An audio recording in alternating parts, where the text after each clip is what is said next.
Hello again. Well, it's been some months now since COVID-19 became a major topic of conversation and concern within the world. So it's brought about a lot of anxiety and continues to bring about a lot of anxiety for communities, for people in communities. So we've experienced some very significant changes in the last months relating to our work, our family life, and also our personal freedoms. I've really been through nothing like this before, and we're still progressing through it.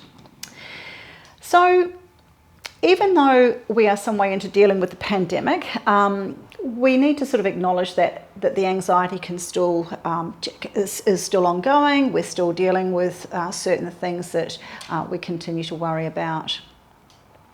There are new recommendations for work and for home life nearly every week. It seems that the governments are coming out with some recommendation or another, or some changes. So it's important to therefore acknowledge, I guess, that change is quite hard for us. As humans, we don't deal with change very well, and change can even be hard even when we create change ourselves, but it's especially hard when change is forced upon us. And I think the pandemic has been so fast that we haven't really had a lot of time to get used to the changes, and that of course is anxiety provoking as well. But now we're starting to settle into things, and I guess change is the new normal, but we're still going to talk about anxiety because it's still relevant. So this video aims to give you some tips to help you manage anxiety through this time, but also, I guess more broadly, I'd invite you to think about other challenges in your life that have been and gone, and maybe also use these tips for future challenges as they might arise in your life. So let's begin. One of the key things that we can do straight away to reduce our anxiety is be aware of the media and really limit our exposure to all kinds of media. It tends to be quite anxiety provoking. We've seen some pretty graphic images of the effects of COVID-19 around the world, and we continue to be exposed to this. So if you find COVID-19 news or any other news anxiety provoking, just really try and limit your exposure to it. So it's really just not helpful. Often we can feel ambushed by the media. It seems as though information, especially around COVID-19, has just come into our living rooms or onto our phones or our tablets without us ever inviting it. It just kind of arrives there, so it can feel as though we're a little bit out of control as to how much information we're given on any day. So if we think about that and we just go, okay, well, maybe I can do something to limit my exposure, that can be very helpful. It also, if it makes you feel anxious, but you need to create a balance between, I guess, finding out some facts, is to maybe choose one or two good resources so you can find out what you need to know, because we all do need to stay informed as we go along here. So thinking about the Australian government's websites, the health alerts, the state government as well. These are good examples of great resources to go to, rather than just watching things on Facebook that may or may not be true. So important to do these things. The other thing is to ask yourself are you running, scary stories through your mind? And I think a lot of us did that to begin with, particularly when we were new with this COVID-19 pandemic.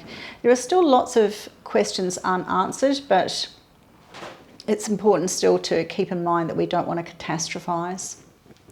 We need to remind ourselves that certainly here in WA, cases are currently 0, but of course we don't know whether we'll see another outbreak or have some change to that. So our government has of course implemented some important measures into the community to curb the transmission of the virus, and we do know that we're not overwhelmed in our hospital systems, which is great. The other thing too, we do know, or we might feel, that helps to remind ourselves that most people, if they do get COVID-19, they aren't so sick that they have to go to hospital. Most people will recover, it seems, with quite mild symptoms. So things are definitely going in the right direction, but we can't be too complacent, and we are still all affected by the pandemic in one way or another. So to help us through this time, and other times a challenge, it often helps to remind ourselves of what we have within us that helps us cope. In fact, there may have been challenges in the past where you think, what resources did I use to help me through? So we can think about our personal resources, such as our determination or our ability to solve problems, or other skills or resources that we might have inside of us. And I think we often underestimate our ability to cope when we're faced with a major challenge. So finally, we must all remember to still keep things in perspective. We need to be mindful of that over-catastrophizing, of course, around COVID-19 should another outbreak occur. We should stay with the facts, minimise our exposure to the media, look after our self-care, and we will all get through this together. So just those basics again, remembering to wash our hands frequently, follow the social distancing rules, and if we're living with others, encourage members of our household to still do these same things. So remember to wash your hands frequently and follow the other guidelines and principles that we've already got used to, but of course we can't become too complacent about. Keep up the social distancing, positive attitude, and also remember to be thankful for what we do have. So in doing all this, we can move forward as a community and as individuals, and we look forward to being completely over this pandemic at some stage. We will get through it.